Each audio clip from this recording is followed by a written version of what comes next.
बिजली कड़क रही है, कश्ती मझधार में फंसी हुई है और ये जो तूफान है वो पूरी दुनिया को अपनी जद में ले चुका है। फिर भी हार नहीं मानेंगे हम, क्योंकि जीना इसी का नाम है। नमस्कार, एबीपी न्यूज के खास शो के साथ हाजिर हूं मैं रुमाना इसार खान। कोरोना ने सारी कोशिशें की कि हम हार माने। कुछ वक्त के लिए उसने शिकस्त दी भी, उसने हमें डराया भी। एक के बाद एक आती कोरोना की नई लहरों ने पूरी दुनिया को थाम भी लिया। लोगों के काम धंधे सब बंद, चौपट करा दिए। इतिहास में पहली बार आर्थिक वजहों से रिवर्स माइग्रेशन देखने के लिए मिली। मतलब रोजी रोटी छोड़कर लोग गांव की ओर लौटने लगे, क्योंकि करोड़ों लोगों की नौकरियां छिन गई थी। लाखों लोग बेघर हो गए थे, हजारों की तादाद में लोग मारे जा रहे थे और यह सिलसिला चलता ही जाता अगर इंसान हार मान लेता। मगर इंसान जुझारू बना रहा, फिर से खड़ा हुआ, फिर लौटा और फिर से शुरू की जिंदगी को दोबारा बहाल करने की जंग। ऐसी एक नहीं, सैकड़ों दास्तानें हैं, हजारों कहानियां हैं इस जंग की, फौलादी इरादों की, अपनी खोई हुई जिंदगी दोबारा हासिल करने की। आज हमारे साथ स्टूडियो में मौजूद हैं दो बेहद खास मेहमान। आप देख सकते हैं धीरेन्द्र कुमार जी हमारे साथ मौजूद हैं, वैल्यू रिसर्च के फाउंडर हैं और जेएनयू में अर्थशास्त्र के प्रोफेसर रहे अरुण कुमार जी हमारे साथ मौजूद हैं। बहुत स्वागत आप दोनों का। आज हम अपने दोनों खास मेहमानों से बातचीत शुरू करें, उससे पहले जरा बात उन योद्धाओं की जिन्होंने शेयर बाजार को अस्त्र बनाया, कोरोना से बिखरी जिंदगी और आजीविका के खिलाफ। हम अपने एक्सपर्ट्स की राय लेंगे, उससे पहले जरा देख लेते हैं ये जिंदगी के जज्बे से भरी खास रिपोर्ट।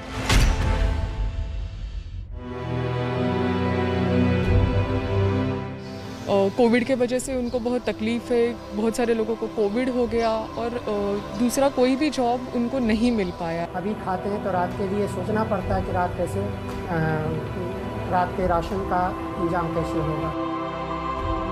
लोगों को मांग मांग के, मतलब भीख नहीं बोल सकते, उनको कर्जा मांग के दोस्तों से पैसा लिया है, सबसे लिया है। आज रात को मतलब हम लोग घर जा रहे थे, तभी सबका मतलब 5 जमा करो और घर जाओ बोलता है। अचानक से क्या हुआ पता नहीं। एक मल्टीनेशनल कंपनी से, एक लेविश सेटअप से आप आके सड़क पे आ जाओ, इट इज़ वेरी डिफिकल्ट। जब फैमिली हो तो वो नहीं सोचा जाता। कभी जिस शहर में मैं शामिल था, आज उसी ने घर से निकाल दिया। बेरोजगारी पर नजर रखने वाली agency centre for monitoring Indian economy यानी CMIE का डेटा बताता है कि कोरोना की पहली लहर में 12 करोड़ नौकरियां छिन गईं। कोरोना की दूसरी लहर में 2 करोड़ 75 लाख नौकरियां छिन गईं। कोरोना की पहली लहर में महिलाओं की नौकरियां ज्यादा छिनी तो कोरोना की दूसरी लहर में पुरुषों पर ज्यादा कहर बरपा। मिला जुलाकर बात ये कि पुरुष हो या महिलाएं, घर में पैसे लाने वालों को घुटनों पर लाने में कोरोना ने पूरी बराबरी कर दी। पहली लहर में GDP को 7.3% का नुकसान हुआ। 2020 में शेयर बाजार जनवरी से मार्च तक में 42,000 से गिरकर 26,000 पर पहुंच गया। नौकरियों के मामले में कोरोना के कहर से निपटने में 20 महीने लग गए। 20 महीनों में जाकर 40 करोड़ नौकरियां वापस आ सकी, लेकिन दिक्कत फिर भी कम नहीं हुई। समस्या बड़ी थी, मुश्किलें जबरदस्त थी, लेकिन कोरोना के आगे भी इंसानियत बेबस नहीं हो सकती थी। नौकरियां छिनी, लोगों के आशानियां भी बिखरे, पांव उखड़ गए, लेकिन हौसले बरकरार रहे। अच्छा धीरेन्द्र साहब, मैं आपसे ये समझना चाहती हूँ कि आप तो देश की जो अर्थव्यवस्था है या शेयर बाजार, रोजगार जैसे मामलों पर पैनी नजर रखते हैं। अगर पिछले 2 साल का जिक्र किया जाए तो ये पिछले 2 साल आपके लिए पर्सनली कैसे गुजरे?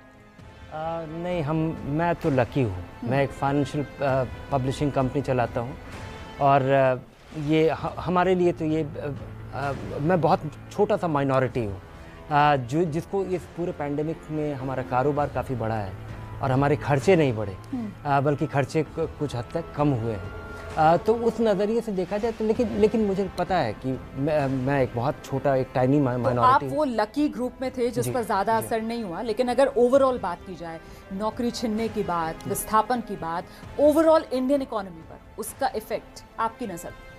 इसका असर डिमांड पे पड़ेगा। बहुत सारे लोग जो कि अपने उनकी जीविका ख़त्म हो गई है उनको वापस शहर आना, बहुत सारे लोग शायद वापस ना आए क्योंकि ये जो रिवर्स माइग्रेशन हुआ है ये परमानेंट है। अरुण सर, आप किस तरीके से असेसमेंट करते हैं इन 2 सालों का? देखिए, हमारे अर्थव्यवस्था में भिन्न भिन्न प्रकार के लोग हैं। एक तो संग्रहित क्षेत्र है और एक असंग्रहित क्षेत्र है। असंग्रहित क्षेत्र में 94% लोग काम करते हैं और 45% उत्पादन होता है। वो बहुत छोटे छोटे कारोबारी होते हैं, ज़्यादा उनके पास कैपिटल नहीं होता है और जैसे ही लॉकडाउन होता है उनका कैपिटल ख़त्म हो जाता है। कोरोना काल में नौकरियां तो गईं, लेकिन जब स्थिति फिर बीच बीच में थोड़ी ठीक होना शुरू भी हुई, तो भी जिन लोगों को अपनी नौकरी वापस मिली भी, उनमें से ज्यादातर लोगों की सैलरीज कम हो गई। बहुत सारे लोग पुराने काम धंधों को छोड़ने पर मजबूर हो गए और ऐसे लोगों के लिए शेयर बाजार बिल्कुल वो अंधेरे में चिराग वाली मिसाल के तौर पर सामने आया। ABP news reporter Madiha Khan ने दिल्ली में कुछ ऐसे लोगों से बात की जिन्हें कोरोना ने उजाड़ा तो शेयर बाजार ने सहारा दे दिया।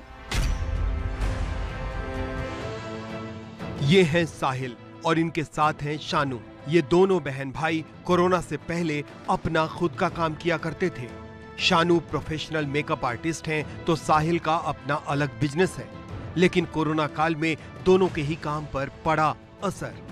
शानू की मेकअप बुकिंग पूरी तरह बंद हो गई, साहिल का बिजनेस रुक गया, जिसके बाद दोनों बहन भाइयों ने मिलकर ट्रेडिंग शुरू की और इससे अपने हालात बेहतर किए।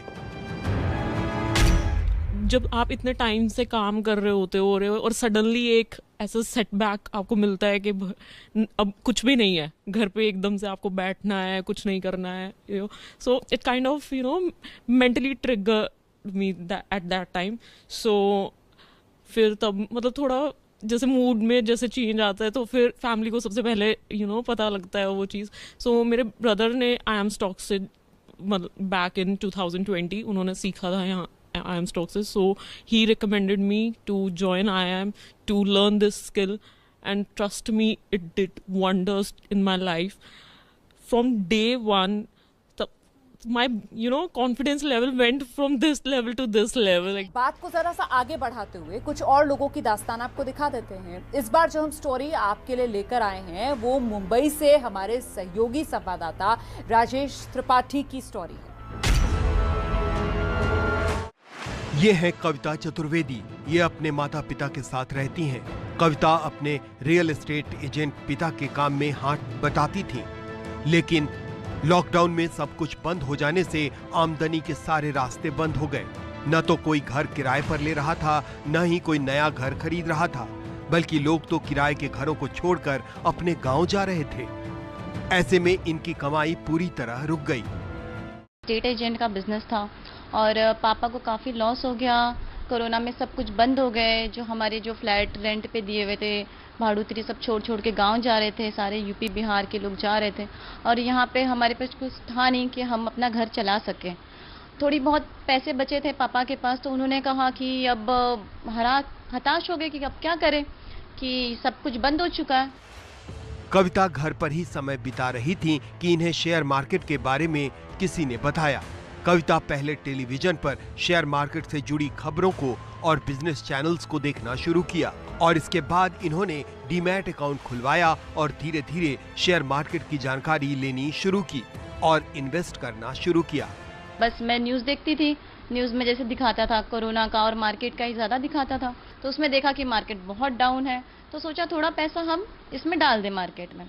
तो अकाउंट ओपन किया हमने, जो डीमेट अकाउंट होता है, और चालू कर दिया हमने शेयर का ट्रेडिंग करना।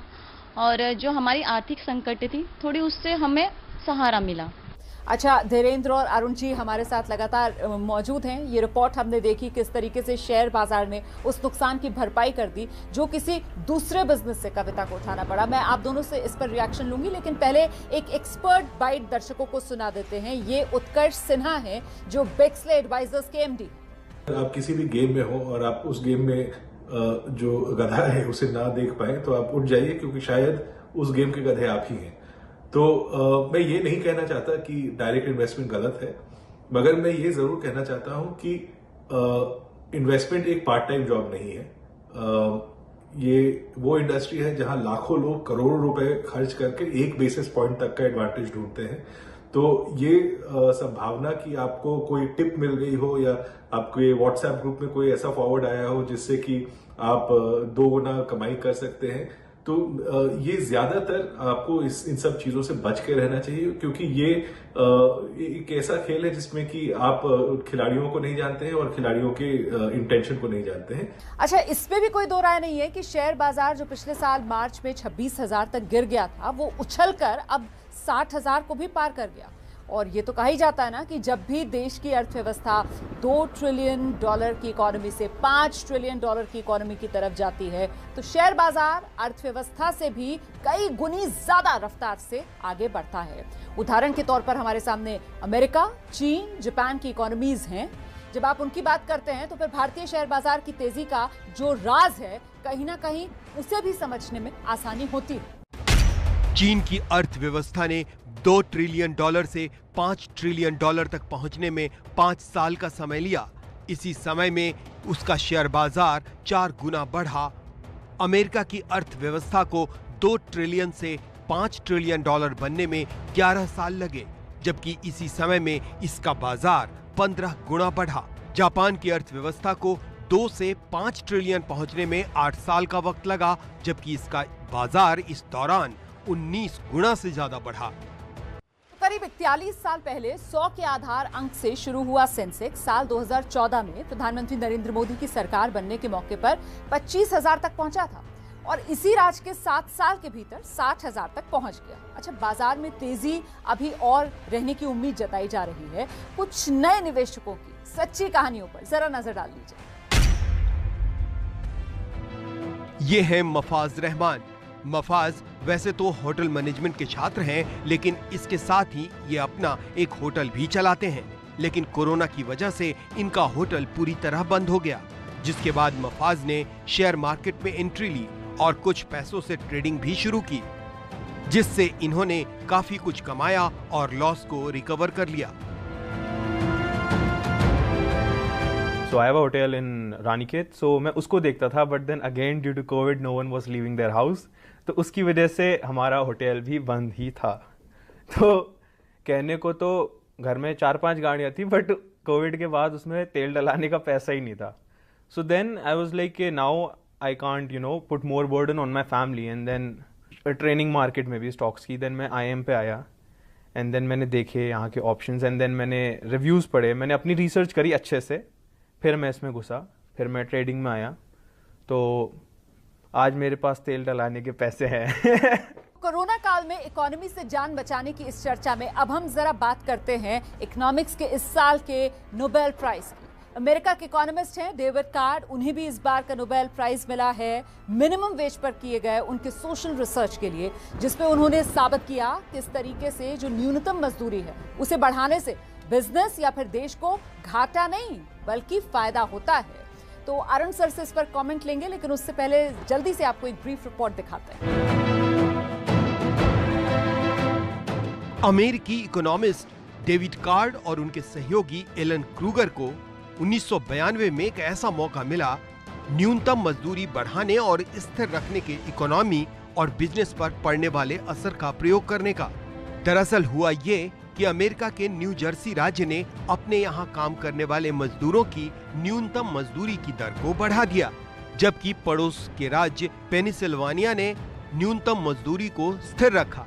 डेविड कार्ड को यहाँ अपने आर्थिक प्रयोग को करने का बेहद शानदार अवसर मिल गया। उन्होंने लंबे शोध के बाद ये साबित कर दिया कि न्यू जर्सी में न्यूनतम मजदूरी बढ़ाने की वजह से बिजनेस को, राज्य की आमदनी को और यहाँ तक कि रोजगार देने की क्षमता को कोई नुकसान नहीं हुआ, यहाँ तक कि फायदा ही हुआ। बहुत बहुत धन्यवाद आप दोनों का, धीरेन्द्र जी, प्रोफेसर अरुण कुमार, इस खास शो में हमारे साथ शामिल होने के लिए। तो आज के स्पेशल सीरीज के पहले टॉपिक को यहीं पर विराम देंगे, फिर मिलेंगे आपसे अगले रविवार इसी वक्त पर कोरोना काल के बाद आजीविका से जुड़े किसी नए मुद्दे के साथ। मुझे इजाजत दीजिए, नमस्कार। एबीपी न्यूज पर खबरों का सिलसिला लगातार जारी है।